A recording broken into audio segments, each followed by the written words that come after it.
So we all have demons, parts of our background that hijack us and challenge our ability to know what we're feeling, to know our own truths and then speak them, to voice our needs and desires, to reach out and ask for help, to dare to dream and pursue those dreams, to live from our own intention, to be as big or little as we choose.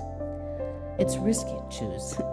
It's risky to show up and tell the truth. Standing on your own 2 feet, grateful that you can, today.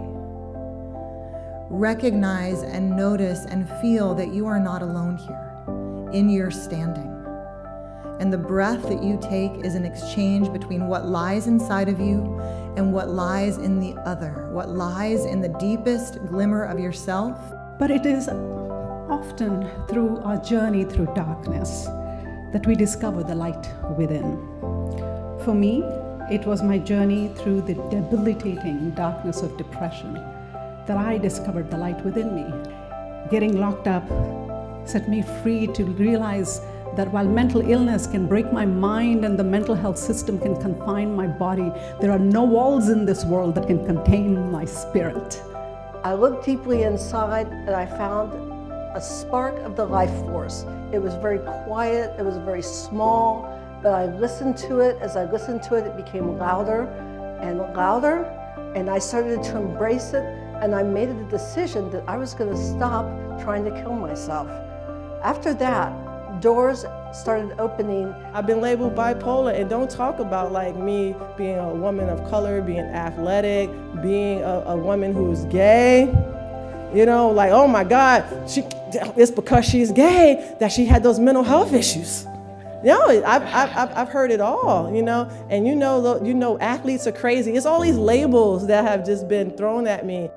I would gather more mania, more pathos, more pain. I have so much pain. Come on, anything. Well, Kristina, looks like you're working through a lot right now.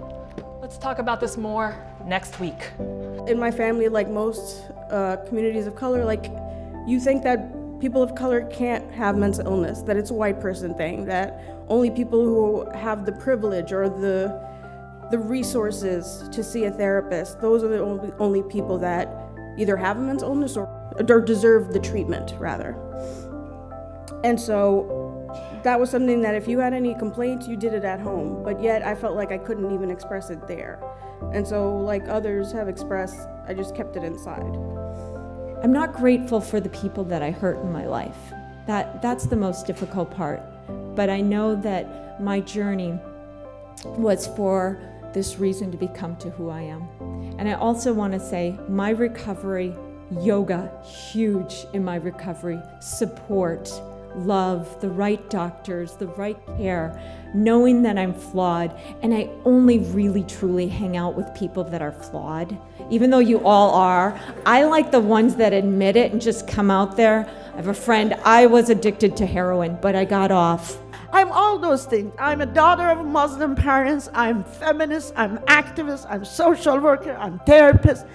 I am scared, I'm a trauma survivor, I'm a war survivor, I'm revolutionary, yes, all other things that I'm not. I am at the times depressed, I have my anxiety, but does my trauma really define who I am? No. Does my trauma matter or our trauma matters? Absolutely. Then I realized that what Rumi says, when I was younger, I was clever and I want to change the world. Now I'm wiser. I'm changing myself, right? Like a bird on the wire, like a drum in an old midnight choir. I have tried in my way to be free, like a worm on a hook, like a knife from some old-fashioned book. It was the shape of our love that twisted me.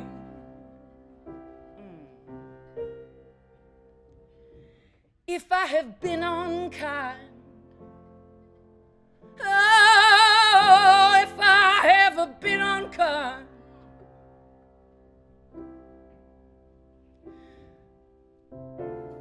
I hope you can find a way to let it go right on.